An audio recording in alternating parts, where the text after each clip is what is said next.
Hey everyone, thanks for stopping by for this week's video. Today I'm going to cover off a couple of little things. One, I want to revisit the Android head unit that I've got in the car. That's the Idoing head unit.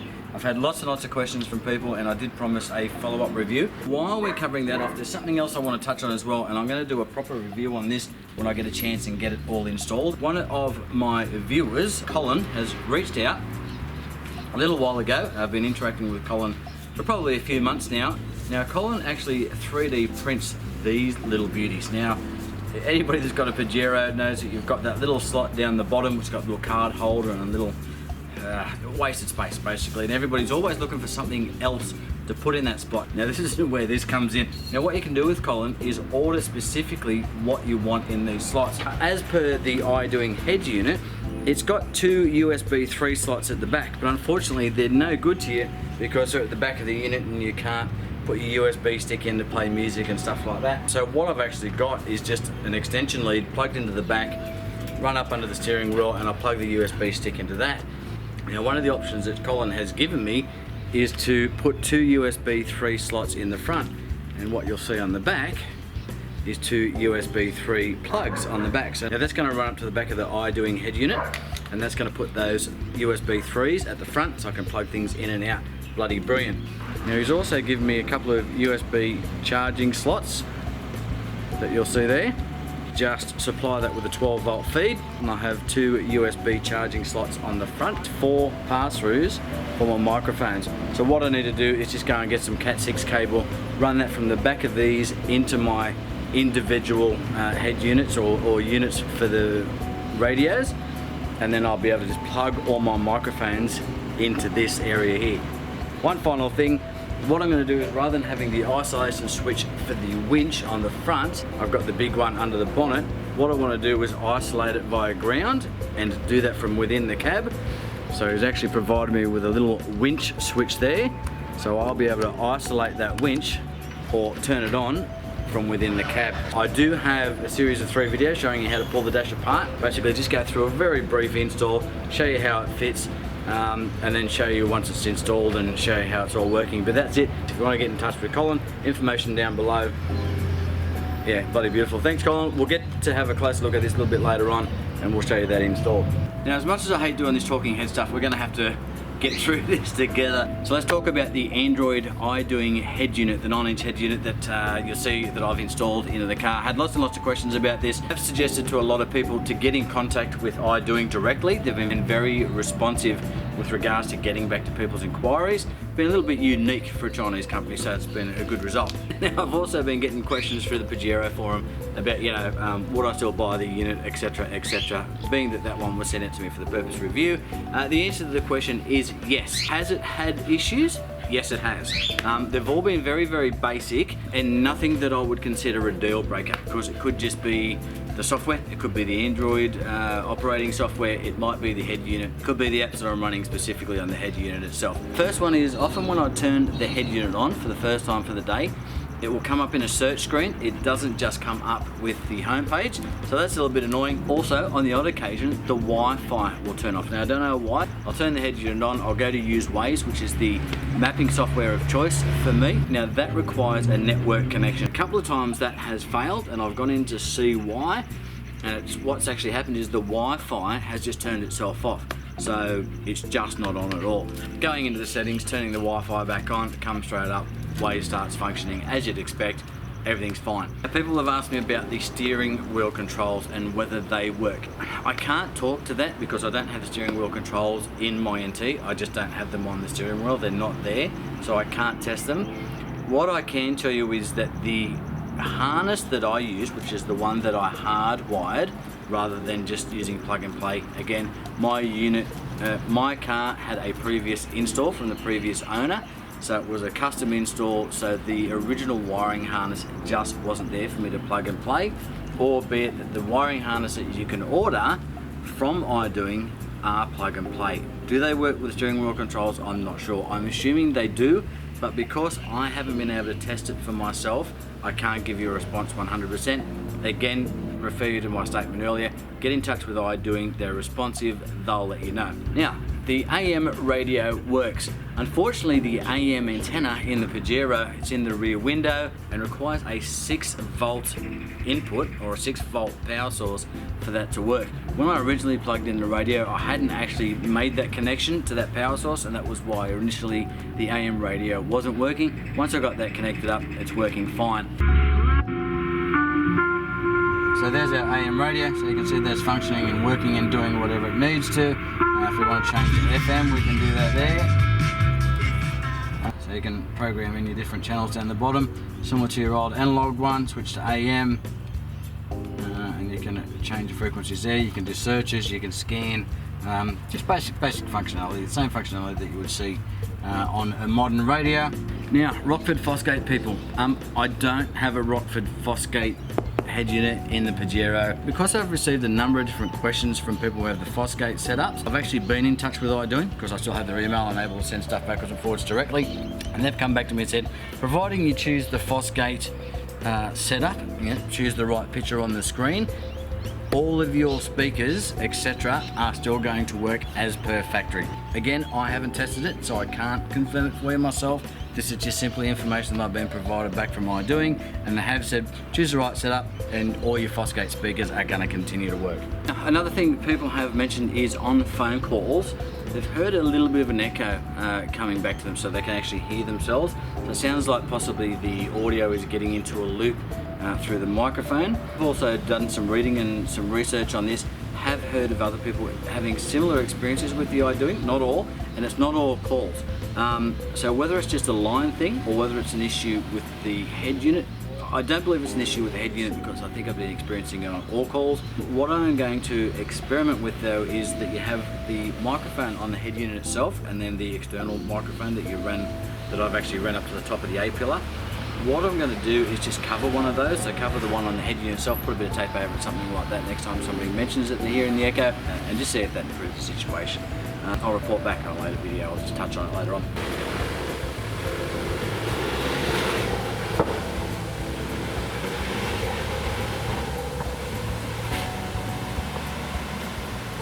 Good to see the old deli getting a workout. I love having an Android head unit in the dash. If you want to know what it's like to have an Android head unit in the dash, grab your Android tablet, take it in, stick it on the dash, and that's exactly what it's like, just with a car amplifier behind it so you can play music. Anything you can do on a tablet or an Android tablet is exactly what you can do on your Android head unit. It's no more challenging than that. So if you're trying to figure out whether you want one, would you like to have a tablet in your car? The Idoing realistically is 12 months, 18 months, possibly 2 years generationally newer than the Pumpkin, so you'd expect to see some improvements there. One of the major improvements I noticed was the quality audio that comes out of the head unit itself. I am running this through an amplifier or 2 amplifiers. One's driving the front speakers and the other one's just driving the subwoofer that's over the back. One area for improvement I think would be the output voltages on the RCAs for the amplifier. I think they're only a low output voltage. I think they're probably around about 1.5 volts or something like that. Just based on previous experience, I haven't tested anything. I'd like to see something up around 3 volts just to allow you to lower the gain on the amplifier, and that would help reduce any noise coming through the system. So what do I use the Idoing head unit for? What I do most is make phone calls. I make lots and lots of phone calls while I'm traveling to and from work. I run Waze, so I run some mapping software. That is just on-road mapping software. Waze is an excellent app, one that I can highly recommend. I use it for the Talk app, not a lot, but I do use it occasionally. I've still got it around to do the testing for the M&M Talk lockup kit. I've been driving around with that and I really like the way it makes the Pajero feel. I haven't yet had an opportunity to test the towing of the caravan and test the trans temps, etc. I want to do that, but as you know, Australia, we've been having lots and lots of fires and it hasn't been an ideal time frame to go out and do any testing, but we've just started having some rain here. It's been bloody brilliant, so everything's calmed down a little bit. Hopefully it doesn't heat up too much again, and there's going to be an opportunity to get out and tow the caravan and do some testing and just test trans temps and just come back to you and give some feedback on how I find that. Obviously I do a little bit of YouTube. I like to have YouTube running in the background or something while I'm driving, or if I've pulled up, I'll sit there and watch a few YouTube apps, obviously parked on the side of the road, not while I'm traveling. And music. Music is just something that I like to have running, you know, obviously in the background when I'm not doing anything. this is the main screen, or this is how I have my home screen set up. So you can see I've got music set up here, but I don't have the USB plugged in. This little app down here, or this widget down here, is my music app.